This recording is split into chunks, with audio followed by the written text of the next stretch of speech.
Bienvenidos sean todos a un nuevo video tutorial de la serie de optimización utilizando Python. En esta ocasión les traemos el método de la secante y por ello que en este video estaremos viendo una explicación teórico-gráfica para luego proseguir con una implementación del método en el lenguaje de programación de Python. Finalmente cerraremos este video tutorial haciendo una evaluación del método y comparándolos con otros métodos de optimización.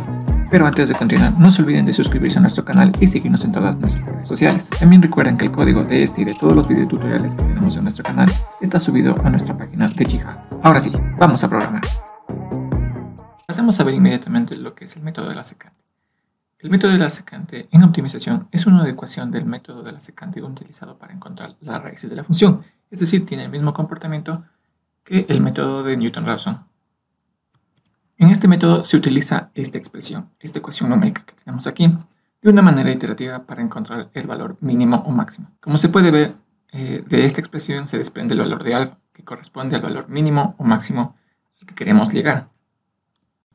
En el método de la secante, el rango de búsqueda inicial será entre los límites a y b. Este rango será cortado de manera que si se cumple que la primera derivada de la función objetivo evaluada en el punto alfa es mayor a 0, entonces el límite b será igual al valor de alfa. Caso contrario, el límite a será el que será igualado al valor de alfa. Este proceso iterativo continúa hasta que la primera derivada de la función evaluada en alfa sea cercana a 0. Ahora, como en todos los anteriores videotutoriales, vamos a revisar el método de la secante desde un punto de vista gráfico. El método de la secante utiliza tres pasos. El primero que va a ser asignar y calcular las derivadas, el segundo que va a ser calcular el valor de alfa y el tercero que va a ser el procedimiento de actualizar los límites. Bien, como vemos en la ecuación principal, en esta ecuación que tenemos aquí, vamos a requerir de xn y de xn-1. Estos dos elementos son asignados a a y b. Con esta información luego nosotros podemos calcular la primera derivada utilizando xn y la primera derivada utilizando xn-1. Entonces con esta información lo que podemos hacer es calcular el valor de alfa. Y luego realizaremos la comparación utilizando este condicional o esta estructura condicional. Gráficamente, ¿qué quiere decir esto? Que nosotros vamos a definir a y b, que van a ser iguales a xn y a xn-1. Luego utilizaremos esta ecuación para calcular alfa, el valor de alfa que tenemos aquí, y a su vez que hacemos esto, evaluamos el valor de la primera derivada de esta función. En este ejemplo muy particular, la primera derivada nos da un valor de 6.1 para un alfa correspondiente a 67.42. Como vemos, la pendiente es positiva. Entonces, la primera derivada de la función objetivo evaluada en el valor alfa es mayor a 0. Y esto me permite definir que b sea igual a alfa. Por lo tanto, lo que hago es tomar este límite y moverlo hacia la nueva posición o hacia la posición de alfa. Con este rango nuevamente definido, podemos empezar una segunda iteración. Nuevamente vamos a hacer esta asignación que habíamos hecho anteriormente. Entonces, para xn asignaremos el valor de a y para xn-1 el valor de b, que en nuestra nueva iteración sería el valor de alfa de la iteración anterior. De esta manera, mi nuevo rango de búsqueda quedará limitado de esta manera.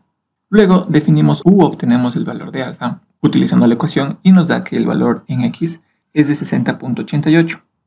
Con este valor evaluamos la primera derivada de la función objetivo y nos da una pendiente de 3.19. Este valor sigue siendo mayor que 0, por lo tanto, el valor de b será asignado el valor de alfa. Y de esta manera el rango de búsqueda será limitado. Como vemos, más o menos el método está buscando la parte mínima de la función objetivo y lo está haciendo paso a paso, de acuerdo a cómo se den los cálculos del método de la secante. Ahora, para continuar, lo que vamos a hacer es definir el pseudocódigo o el algoritmo que nosotros vamos a proceder a programar en Python. Lo primero que vamos a hacer es definir los límites a y b. Nuevamente el valor de epsilon, que es el que nos permitirá terminar las iteraciones del método de la secante. En el paso 2 lo que nosotros vamos a hacer es calcular el valor de alfa. Con ese valor evaluaremos la primera derivada de la función objetivo y compararemos que si es que es mayor a 0, b será igual a alfa, caso contrario a será igual a alfa.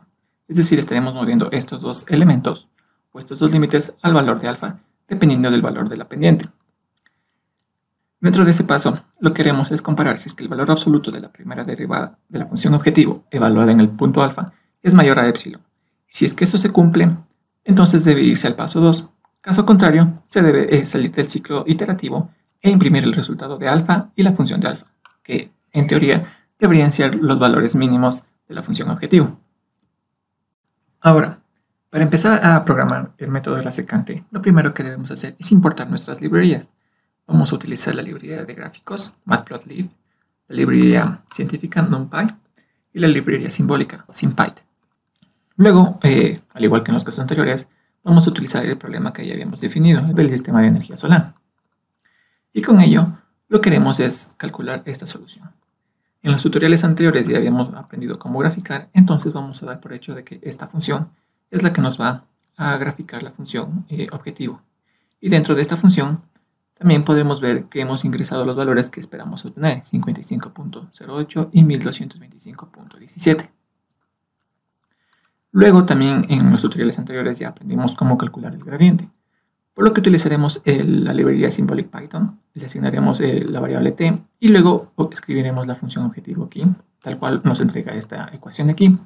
Utilizaremos el método diferencial para poder derivar la función y así obtener la función objetivo y la primera derivada de la función objetivo. Luego utilizaremos la información que hemos obtenido de este método para crear nuestras funciones. La función objetivo, como la vemos está escrita aquí, evaluamos esta función en 55.08, nos da el valor de 1225.17, que es el valor que nosotros estábamos esperando aquí. Lo mismo va a pasar si es que yo escribo lo que hemos obtenido en el método calcular gradiente dentro de la función de la primera derivada. Si yo evalúo esta expresión nuevamente en 55.08, también me va a dar un valor muy cercano a 0, que es prácticamente lo que estamos buscando. El algoritmo del método de la secante ya ha sido copiado aquí, de manera que nosotros vamos únicamente a proceder a la programación. Para ello, lo primero que voy a hacer es definir una función. Este método se va a llamar secante. Y como primer paso, me dice aquí en el algoritmo, hay que definir a, b y el valor de epsilon. Entonces, a y b van a ser igual a 40 y 90. Y el valor de epsilon va a ser igual a 0.001. Luego, vamos a agregar unos elementos que nos permitirán hacer un análisis de nuestro método un poquito más eficiente. Vamos a agregar el contador y vamos a agregar un registro. Este registro será una lista de elementos vacíos. Luego vamos a empezar a definir o vamos a empezar con nuestro segundo paso. Aquí dice que hay que primero calcular el valor de alfa. Entonces primero debo analizar qué elementos voy a utilizar dentro de esta ecuación. Voy a utilizar la primera derivada de la función objetivo evaluados en x1 y x2. Como lo habíamos visto anteriormente, x1 y x2 son los valores de a y b. Entonces lo que yo voy a hacer es lo siguiente. Primero voy a crear un while que siempre se esté ejecutando. Entonces vamos a hacer lo que sea verdadero. Luego vamos a calcular la primera derivada de a. Para esto voy a llamar al método, o primero voy a asignar una variable y voy a llamar al método de 1u, que es el método que habíamos definido en la parte de aquí. Este método de aquí va a recibir el valor de a. Ahora voy a copiar estas dos líneas y a repetir el procedimiento, pero voy a cambiar el segundo límite. Voy a utilizar el valor de b.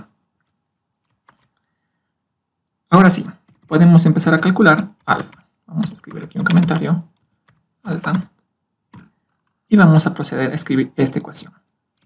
De acuerdo a lo que tenemos aquí, nos indica que alfa, vamos a escribirlo de esta manera, es igual a la variable b, es decir, x2, menos la primera derivada evaluada en b, ¿verdad? Dividido, vamos a abrir un paréntesis bien grande, y vamos a poner otros dos paréntesis, porque aparentemente aquí nos pide que ejecutemos esto y luego ejecutemos esta otra parte. Y aquí están divididos por un valor o un elemento de división, como se podrán ver. Entonces lo primero que voy a hacer es copiar el valor que me pide. Es la primera derivada evaluada en el segundo punto, menos la primera derivada evaluada en el primer punto.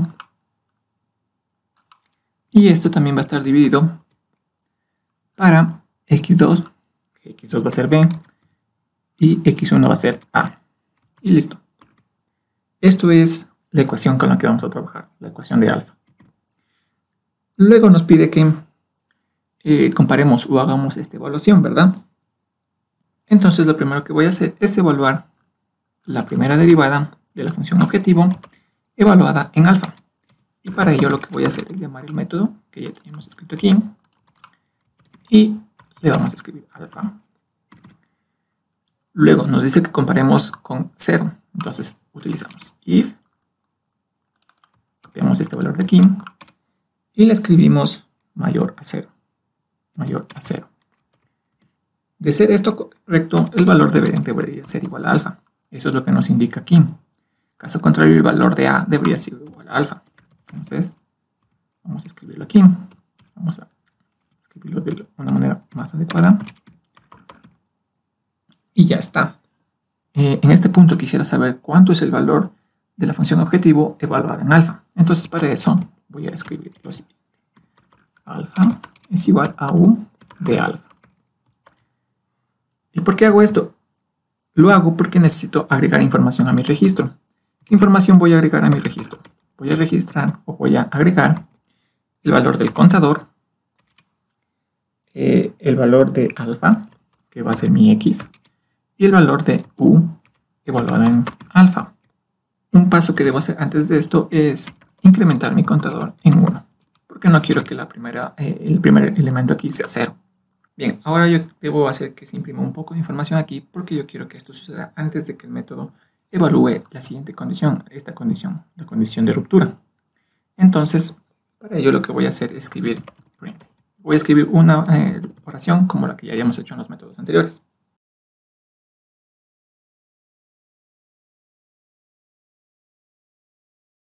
Bien, ahora sí vamos a continuar con la siguiente parte del algoritmo del método de la secante, que nos dice que evaluamos si es que la primera derivada en alfa es mayor al valor de epsilon. Entonces lo que voy a hacer es utilizar un condicional y voy a utilizar la primera derivada, que es este valor de aquí, ¿verdad?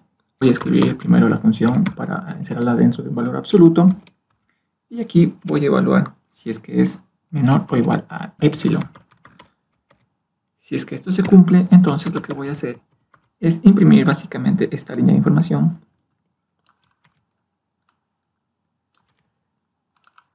y otra línea separatoria. Entonces voy a ingresar unos cuantos comandos aquí.